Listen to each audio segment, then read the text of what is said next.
हरे कृष्णा सभी भक्तों को पंचांग प्रणाम। तो सबसे पहले श्रीला प्रभुपाद जी का आज का कोटेशन करेंगे।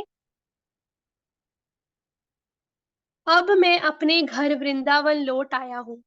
यदि कुछ गलत होता भी है तो कम से कम मैं यहाँ वृंदावन में ही हूँ। वृंदावन मेरा घर है। बम्बई व्यवस्थापन के लिए कार्यालय है और मायापुर परम भगवान श्री चैतन्य महाप्रभु की पूजा आराधना के लिए है। जगत गुरु श्रील प्रभुपाद की जय।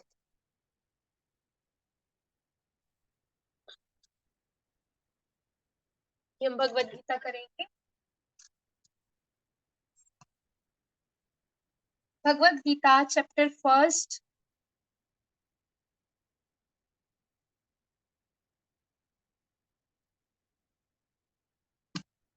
Verse number 46। संजय उवाच एवमुक्त्वा अर्जुन संखये रथोपस्थ उपाविशत् विसृज्य सश्रम चापम शोक संविघ्न मानसः। अनुवाद।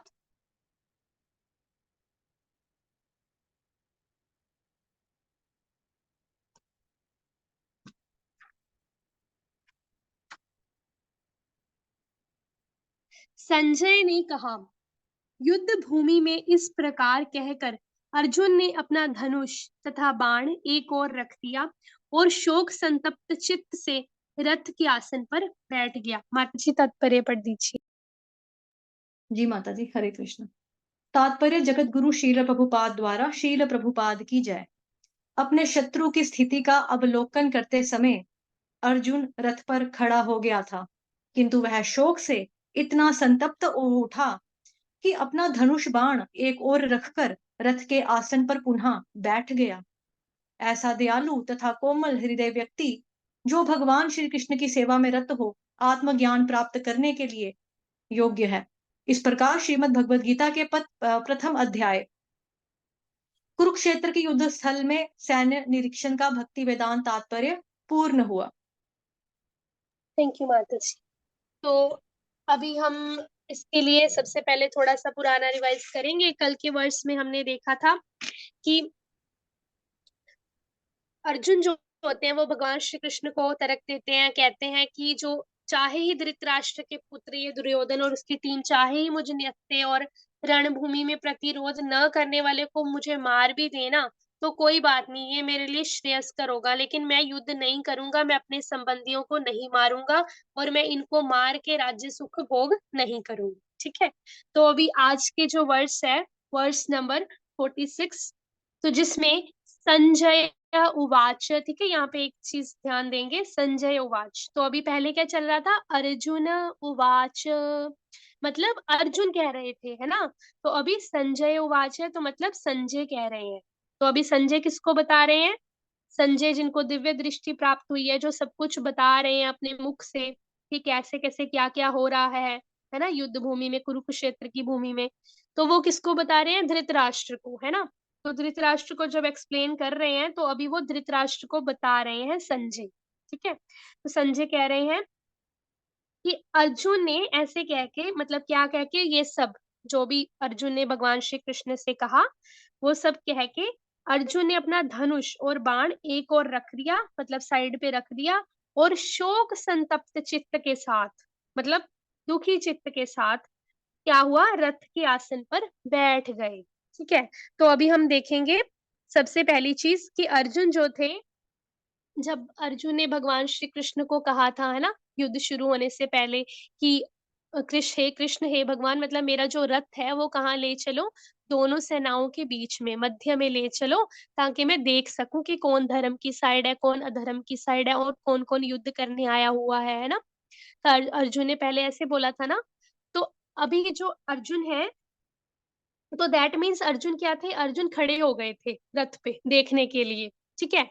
लेकिन अभी यहाँ पे क्या बताया गया है कि अर्जुन शोक संतप्त चित्त के साथ रथ के आसन पर बैठ गए। तो दैट मीन्स बैठ कैसे गए, तो अभी हम आपने देखा है कि जब कई बार ऐसा होता है कि हमारे साथ कुछ बहुत बुरा घट जाता है या हमारे साथ हम बहुत दुखी हो जाते हैं, तो हम क्या होते हैं, हम थक-हार के बैठ जाते हैं, हमारा एनर्जी लेवल लो हो जाता है, सॉरी।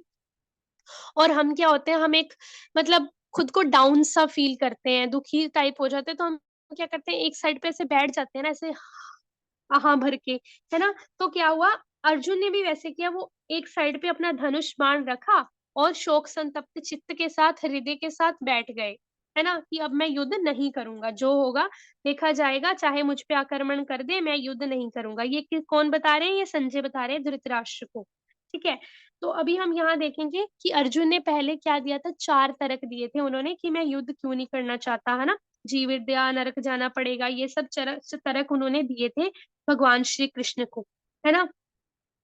तो अभी हमें क्या करना है, सबसे पहले तो हमें अर्जुन जो हैं, उनकी कंडीशन को समझने का प्रयास करना है ना? हम ये नहीं बोल सकते, हम जज नहीं कर सकते कि अर्जुन कैसे हैं, देखना देखना क्षत्रिय होके भी युद्ध नहीं कर रहे हैं ना?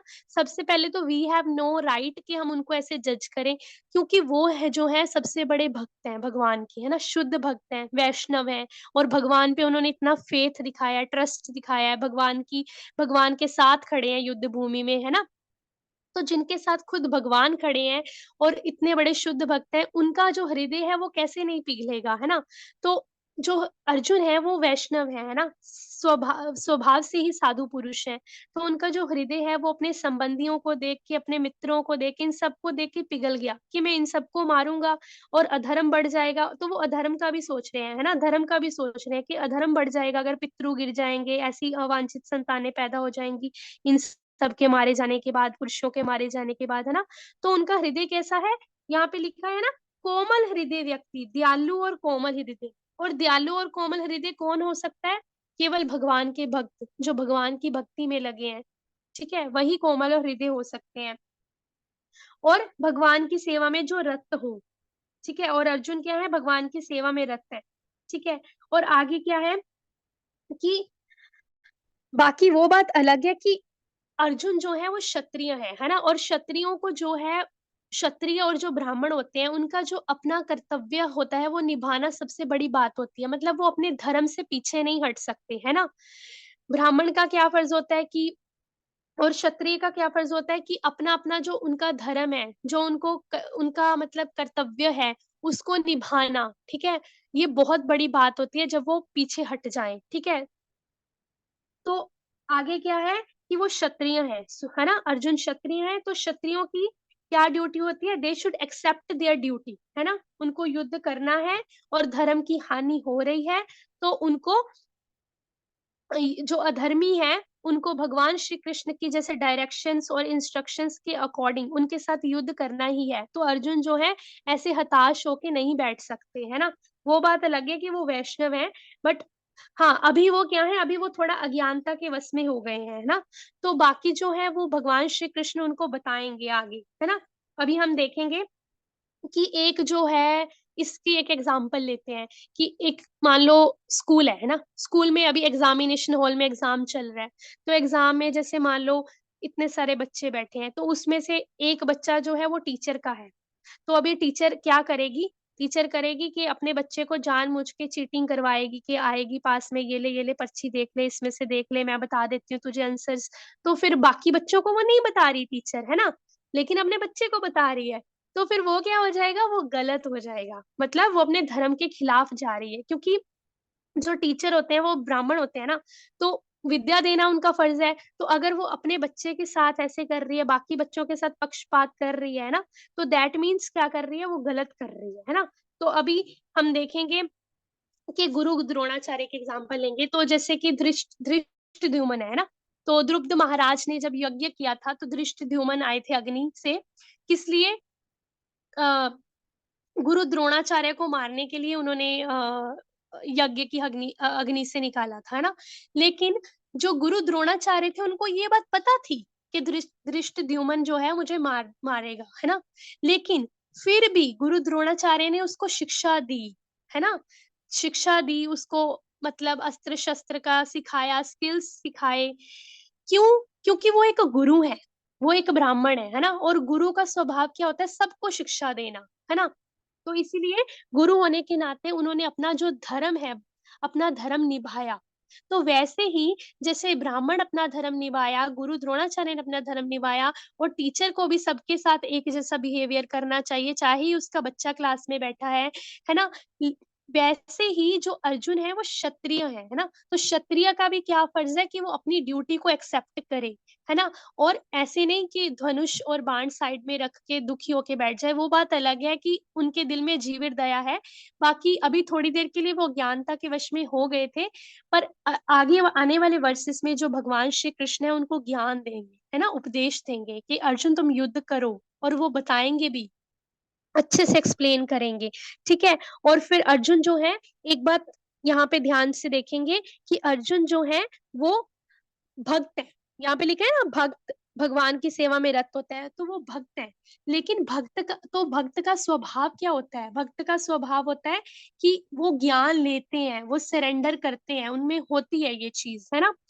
तो मतलब हम्बलनेस, ठीक है, ज्ञान लेना, अहंकार ना होना, है ना, कि मैं क्यों ज्ञान लूं, मैं क्यों सुनूं इनकी, मैंने तो जो डिसाइड कर लिया वो कर लिया, है ना? हमारे जैसे नहीं, ठीक है? तो अर्जुन जो है, अभी आ, आगे हम देखेंगे कि कैसे भगवान श्री कृष्ण अर्जुन को बताएंगे कि अर्जुन तुम युद्ध करो, ठीक है? अच्छे से बताएंगे, एक्सप्लेन करेंगे, और वो हमारे लिए भी होगा, हमारे लिए भी सीखने वाली चीजें होंगी। और फिर अर्जुन जो है वो सरेंडर करेंगे भगवान को। तो हमें अर्जुन से ये चीज सीखनी है कि कैसे हमें सरेंडर का भाव हमारे अंदर होना चाहिए, वो हमें आने वाले वर्सेस में पता चलेगा, ठीक है? तो अभी के लिए इतना ही, और ये हमारा आज का फर्स्ट चैप्टर का जो है लास्ट वर्स था, ठीक है? तो हरे कृष्णा, सभी को पंचांग प्रणाम। माता जी, आप कुछ ऐड करोगे?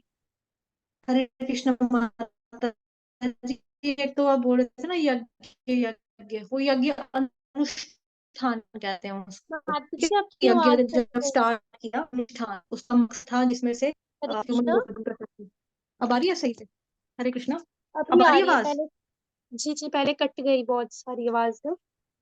ठीक है माता जी, मैं ये कह रही थी, जो आप कह रहे थे ना कि अर्जुन, सॉरी, कि वो यज्ञ वाला, तो मैंने कहा यज्ञ अनुष्ठान कहते हैं उसको, ठीक जहां है से माता धृष्टद्युम्न जी, और यज्ञ द्रौपदी प्रकट हुए ना, यज्ञ अनुष्ठान की उन्होंने यज्ञ स्टार्ट किया था। यज्ञ का एक मकसद था कि किस लिए ये दो बच्चे चाहिए, ठीक है, वो चीज।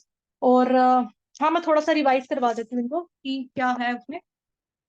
तो अर्जुन ने युद्ध नहीं लड़ने के 5 कारण दिए थे। उसमें से पहला कारण जो था वो था संसारिक करुणा, कि मैं इन लोगों को मारूंगा राजपाट के लिए नहीं, मुझे ऐसा नहीं करना चाहिए। अब जितने भी ये कारण हैं जो अर्जुन ने दिए युद्ध नहीं लड़ने के लिए, ये कारण हम देते हैं अपने अंदर से लड़ाई ना लड़ने के लिए। तो संसारिक करुणा, लोग क्या बोलेंगे जी, हमने ये कर दिया वो कर दिया, हम अपने अंदर की जो बुराई है उससे कैसे लड़ेंगे? ठीक है, हम अध्यात्म में आएंगे, स्पिरिचुअलिटी में आएंगे, भक्ति में आएंगे, तो लोग क्या बोलेंगे कि भक्ति में लगे हैं। जैसे आज आपने देखा कि कल स्ट्रेंथ काफी थी हमारी क्लास में, कल 30 लोग थे, आज जो है अभी 21 बैठे हैं। उसमें से 2-3 लोगों ने मेरे को मैसेज करके बोला कि हमारी मम्मा मना कर रही है, कि क्या आपकी एज है भक्ति करने की? घर के ही जो प्राणी हैं, जो मम्मी पापा, जो पेरेंट्स हैं, जो सास ससुर है, जिनको ये बताना चाहिए कि नहीं भक्ति करो, वही लोग बोल रहे हैं कि भक्ति कर कर तुम्हारी उम्र नहीं है करने की। और एक घर में प्रॉब्लम चल रही है, उसकी जो सास है वो माता जी की, वो ये बोल रही है तू जितना मर्जी पूजा पाठ कर ले, तेरे साथ जो हो रहा है वो तो होना ही है, होना ही होना है, कोई फायदा तो है नहीं है तेरे को। तेरा हस्बैंड तेरे साथ ठीक नहीं है तो वो नहीं रहेगा, तेरा तलाक होना है तो वो दिलवा के रहेंगे हम, वो होगा ही होगा। तो इस तरह की जो बातें हैं घर के सास ससुर, जैसा हमने पढ़ा कि जो घर के वयोवृद्ध होते हैं वो क्या बताते हैं, पुराने श्लोकास में हमने पढ़ा कि वो कल्चर के बारे में बताते हैं, सभ्यता के बारे में बताते हैं, संस्कृति के बारे में बताते हैं, ठीक है। लेकिन यहाँ पर जो घर के बुजुर्ग हैं, कलयुगी जो घर के बड़े बुजुर्ग हैं, यानी कि बिल्कुल जो क्लोज होते हैं हमारे मम्मी पापा, सास ससुर, यही हमको गाइड करते हैं ना, घर के बड़ों में यही आते हैं, तो वही लोग उनको माता जी लोगों को बोल रहे हैं कि क्लास में मत जाओ। तो 3-4 माता जी लोगों का मेरे को मैसेज आया कि हमें ऐसे कहा है, हमें ऐसे कहा है, अब हम क्या करें? हम हमें उठने नहीं दे रहे हैं। अगर हम उठ रहे हैं, हमारे घर में मायके में कॉल करके बताया जा रहा है, शिकायतें लगा रही हैं, आप संभाल लो अपनी लड़की, हम नहीं देख सकते। मतलब देखो, तो यही चीज हो रही है। ये चीजें जो है ना, कि मतलब कि जब हम भक्ति में आएंगे तो लोग भला क्या बोलेंगे, तो लोगों को नहीं सुनना है, उनको भगवत धाम नहीं जाना होगा ना, आपको तो जाना है। आप क्यों अपनी माला छोड़ रहे हो उनके लिए? तो ये तो इस तरह की संसारिक करुणा नहीं हमें सोचनी है कि उसको बुरा ना लग जाए, उसको बुरा ना लग जाए। देखो प्रैक्टिकली बात बोलूं, लोगों को 1 बारी बुरा लगेगा, 2 बारी बुरा लगेगा, 10 बारी लगेगा, 50 बारी लगेगा। अगर वो आपको बोलने का व्यवहार नहीं छोड़ रहे हैं ना, बार-बार मना करने का कि मत करो भक्ति, मत करो कृष्ण की सेवा, मत करो पूजा, अगर वो नहीं छोड़ रहे अपना नेचर, आप क्यों अपना नेचर छोड़ रहे हो उन लोगों के लिए जो आपको मना कर रहे हैं भक्ति करने के लिए? ऐसा नहीं हमें करना है, ठीक है? कि मतलब मेरे हस्बैंड को बुरा लग जाएगा, वाइफ को बुरा लगेगा, बच्चों को बुरा लग जाएगा, मेरे बॉस को बुरा लग जाएगा, पड़ोसी को बुरा लग जाएगा मेरा उठना, घंटी खड़काना कि मतलब मंगल आरती हो रही है सुबह-सुबह। तो अर्जुन जो है ये बेसिकली बाहर से युद्ध लड़ने से मना कर रहे हैं और हमको क्या करना है, अपने अंदर का युद्ध करना है। अपने आप से करना है कि नहीं, अपने आप को मोटिवेट हमें हमेशा रखना है कि नहीं मुझे भक्ति करनी करनी है। इनको नहीं जाना होगा भगवत धाम, मुझे तो जाना है ना? दूसरा पॉइंट जो वो देते हैं आनंद भोग की इच्छा। जैसे अर्जुन कह रहे हैं कि जब ये लोग ही नहीं रहेंगे, तो हम एन्जॉय किसके साथ करेंगे? इवन अगर मेरे को राजपाट मिल गया, मैं जीत भी गया, मैं राजगद्दी पे बैठ भी गया, मतलब राजा बन भी गए हम लोग, ठीक है? तो फिर भी मैं फिर क्यों लड़ूँ? तो उस तरह से हमें भी जब भोग की इच्छा होती है ना, तो हम भक्ति में नहीं आ पाते कि भोग की इच्छा बड़ी प्रबल है। हम अपने अंदर का युद्ध नहीं लड़ पाते, क्यों? क्योंकि भोग की इच्छा बहुत ज़्यादा स्ट्रॉन्ग होती है। तो इसका भी हमें थोड़ा-सा त्याग करना है, भोग की जो वृत्ति होती है कि मैं इसको एन्जॉय करूँ, मैं उसको एन्जॉय करूँ, ये मेरा हो जाए, वो मुझे मिल जाए, दूसरे की वस्तु मेरी हो जाए, ठीक? थर्ड पॉइंट में हमने देखा था कि पारिवारिक कुल परंपरा का नष्ट हो जाना। तो अर्जुन ने कारण दिया था कि पूर्वजों को जल पिंडदान इत्यादि कौन करेगा, श्राद्ध वगैरह कौन करेगा? सब अवांछित संतानें उत्पन्न होंगी। तो इसी प्रकार से लोग बोलते हैं कि भक्ति कर रहे हो, तो माता-पिता ही अगर तुम्हारे खुश नहीं है, पहला गुरु तुम्हारा पति होता है, अगर वही तुम्हारा खुश नहीं है ना? पहली गुरु माँ होती है, अगर माँ ही तुम्हारी पूजा करने से खुश नहीं है, तो बेटा जितना मर्ज़ी घंटियाँ खड़का लो, जितने मर्ज़ी शास्त्र पढ़ लो, जितनी मर्ज़ी भगवत गीता पढ़ लो, कुछ नहीं होने वाला तुम्हारा भक्ति से। अगर पेरेंट्स दुखी हो रहे हैं वैसे तो ये है कि वो खुश हो जाए, रीज़न ये है कि व्यक्ति भक्ति में आ गया। अगर यहाँ पे कोई माता-पिता मौजूद हैं, ठीक है? जिनके घर में बहू पूजा करने वाली आ गई है, जिनके घर में बेटा या बच्ची उनकी पूजा कर रही है, तो आपको खुश होना चाहिए। रीज़न ये है कि व्यक्ति भक्ति में आ गया। लेकिन पारिवारिक कुल परंपरा का ध्यान देते हैं। लोग सोचते हैं कि हमारे घर में रिचुअल्स है, ये रिवाज है, हम उनको कैसे छोड़ देंगे? तो लोग अपने पारिवारिक कुल परंपरा को फ़ॉलो करते-करते जो उनका रियल वास्तविक धर्म है, उसका पालन नहीं कर पाते हैं। तो इस डर से लोग भक्ति भी नहीं कर पाते हैं, भक्ति में आ नहीं पाते हैं कि हमारी पारिवारिक कुल परंपरा नष्ट हो जाती है। तो ये चीज़ भी हम आजकल देख रहे हैं कि लोग इस्कॉन में आने से मना करते हैं। ख़ास तौर पे जो प्रभु जी लोग होते हैं उनको कि इसका माइंड वॉश आउट कर देंगे, ब्रेन वॉश कर देंगे, तो ये सन्यासी बन जाएगा। तो हमने बच्चा कोई सन्यासी बनाने के लिए थोड़ा पैदा किया था, हमने तो अपनी सेवा के लिए पैदा किया था। बुढ़ापे में हमारे मुँह में पानी कौन डालेगा मरते वक़्त? हमारा ये संस्कार कौन करेगा? हमें कौन लंबू उतारेगा? पंजाबी में जैसा बोलते हैं। ठीक है? और हमको क्या करेंगे? जो भी इत्यादि पिंडदान इत्यादि हमारा कौन करेगा? उस चीज़ की चिंता है, लेकिन अगर आप अपने बच्चों को धर्म से ही दूर रख रहे हो, धर्म से ही वंचित रख रहे हो, तो क्या गारंटी है कि वो आपके पिंडदान भी करेगा, वो आपका मतलब संस्कार भी करेगा। आजकल हो रहा है देखो, आपने इंटरनेट पे देखा होगा, फेसबुक पे बहुत सारी फ़ोटोज़ आ रही हैं कि जो बुज़ुर्ग घर में व्यक्ति मर गया और उसके बच्चे लंदन में थे। उनको 1 महीना हो गया, क्या बोलते हैं, उनके फादर की डेथ हुए, तो पता कैसे चला, जब पड़ोसियों ने लगा कि यहाँ से बहुत स्मेल आ रही है, तो देखो जाकर कि क्या हो रहा है। तो देखा तो अंदर बॉडी पड़ी हुई है, गल सड़ गई है, बच्चे कहाँ जी, बच्चे लंदन में। तो ऐसी का क्या करना है कि आपने उनको पढ़ा तो दिया, पैसा कमाने के लिए लायक तो बना दिया, लेकिन उनको इमोशनली इतना ऐसा बना दिया, पत्थर बना दिया, इमोशन ही तोड़ दिए बच्चे के, कि उसको ये नहीं पता कि मेरी मम्मी है, मेरे पापा हैं, मुझे इनका ध्यान रखना है, मुझे इनसे प्यार करना है, यही पता ही नहीं है। हालाँकि ये ड्यूटी है, मतलब कि आसक्ति आसक्ति का बात नहीं कर रही कि आसक्ति क्रिएट करो अपने अंदर। आसक्ति जो है वो खाली भगवान के लिए ही हमको क्रिएट करनी है, उन्हीं के लिए हमको प्रबल बनानी है आसक्ति। लेकिन बाकी चीज़ों के लिए वो आसक्तियाँ उतना नहीं होना चाहिए। चौथा कारण जो अर्जुन देते हैं वो कहते हैं पाप का भय, कि हम अपने आप से लड़ना है। अगर मुझे भक्ति में आना है, तो मैं अपने परिवार या प्रियजनों का दिल दुखाया तो मेरे को पाप लगेगा, तो फिर मेरी भक्ति काउंट ही नहीं होगी। नहीं, ऐसा कुछ नहीं है कि पाप के भय से व्यक्ति कभी-कभी आंतरिक जो युद्ध है लड़ने से मना कर देता है। अर्जुन भी कह रहा है कि मुझे पाप लगेगा, हम नरक में सड़ेंगे। तो ऐसा नहीं है, ये गलत है। 5वीं चीज़ जो वो बोलते हैं एंड में, कि मतलब कि निर्णय ना ले ले पाना, डिसीज़न मेकिंग नहीं कर सकते हैं, कि जो इनडिसीज़न है कि अब मैं लड़ूँ या ना लड़ूँ। इसके बारे में उनको पता नहीं, समझ में नहीं आ रहा क्या करूँ, क्या ना करूँ, कि मैं क्षत्रिय हूँ, अच्छा लड़ना चाहिए। लेकिन जब मैं ये एनालिसिस कर रहा हूँ, तो मुझे लग रहा है कि नहीं, नहीं यार, मेरे को नहीं लड़ना चाहिए। क्यों? क्योंकि जैसा लिखा है, दयालु और कोमल हृदय वाला व्यक्ति है, करुणा वाला व्यक्ति है, भगवान जी का भक्त है। तो ये सब सोच-सोच के अर्जुन कह रहा है कि यार मेरे को युद्ध जो है ना नहीं लड़ना चाहिए। तो इतने सारे कारण अर्जुन देते हैं कि युद्ध नहीं लड़ना चाहिए। हम लोग भी यही कारण देते हैं कि हमको भक्ति में नहीं लगना चाहिए या हम भक्ति बाद में कर लेंगे। तो ये था इसका आज का मतलब एक तरह की रिवीजन भी करवा दी और प्रैक्टिकली जो अर्जुन ने तर्क दिए, उसका कैसे खंडन करना है अपनी ज़िंदगी में हम लोगों ने प्रैक्टिकली कैसे अप्लाई करना है, उसके बारे में भी मैंने बताया आपको। तो बाकी माताजी ने बता दी यहाँ पे दयालु तथा कोमल हृदय व्यक्ति जो भगवान की सेवा में रतो आत्मज्ञान प्राप्त करने के योग्य है। तो यहाँ से हमको पता चल रही है एलिजिबिलिटी, है ना? एलिजिबिलिटी के बारे में पता लग रहा है कि ज्ञान को प्राप्त करने के लायक कौन है? देखो क्यों कहा जाता है कि अगर आपको भगवत गीता सुननी है पढ़नी है तो आप प्लीज किसी भक्त से ही कृष्ण के बारे में जानना, क्योंकि जो अभक्त होगा वो आपको कंफ्यूज करेगा, जिसको खुद नहीं पता है कि आप मतलब भगवान कौन है। मान लो हमारे स्कूल के प्रिंसिपल है, वो एमए पीएचडी है, मतलब कि एमए भी है, बीएड भी है, डॉक्टर भी उन्होंने किया है, डॉक्टरेट डिग्री भी की है, लेकिन उनको पूछे सर भगवान को ना, वो कहेंगे कुछ नहीं होता भगवान शगवान, कोई भगवान शगवान नहीं है जी दुनिया में। तुम्हें भगवान दिखाई दे रहे हैं? नहीं दे रहे ना, तो भगवान कहाँ पे हैं? तो ज़रूरी नहीं है कि जो इंसान विद्वान हो, पढ़ाई में जो अच्छा-सा एकेडमिक्स जिसका अच्छा रहा हो, वो व्यक्ति भगवान को जानता हो या उसने भगवान का साक्षात्कार किया हो, ये ज़रूरी नहीं है। तो शरणागति लेना इम्पोर्टेंट है, जैसा कि माताजी ने बताया।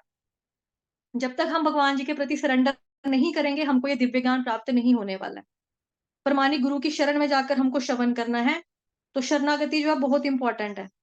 ठीक है, एंड में यही लिखा है कि जो भगवान जी की सेवा में रत हो, आत्मज्ञान प्राप्त करने के योग्य है, जो भगवान जी की सेवा में लगा हुआ है। तो सेवा जो है वो अलग-अलग माध्यम से होती है, वो आपको मालूम है, सबको नॉलेज है, यहाँ पे सभी भगवान जी के भक्त बैठे हैं। तो मेरे से अच्छे हैं आप सभी, आप लोगों को सबको नॉलेज है इसके बारे में कि परमानेक गुरु की शरण लेकर ही हमको ये ज्ञान प्राप्त करना है। ठीक है जी, तो इतना ही रखेंगे, कल आपका सेकंड चैप्टर शुरू होगा। तो आप सभी भक्तजनों को बहुत-बहुत कांग्रेचुलेशंस कि आपने एक अध्याय तो पूरा कर लिया, अच्छे से श्रवण किया। इसमें से काफ़ी सारे लोग हैं जिन्होंने 1 दिन भी छुट्टी नहीं मारी, 1 दिन भी मिस नहीं किया। ऑलमोस्ट सभी ने पूरा दिन श्रवण पूरा टाइम श्रवण किया है, ज्योति पांडे माताजी को छोड़ के, क्योंकि उनके थोड़ा-सा समस्या है। बाकी जितनी भी माताजी मैं देख रही हूँ, सब आते हैं, सब रेगुलर हैं। हरे कृष्ण। जी माताजी कुछ कहना चाहते हैं आप?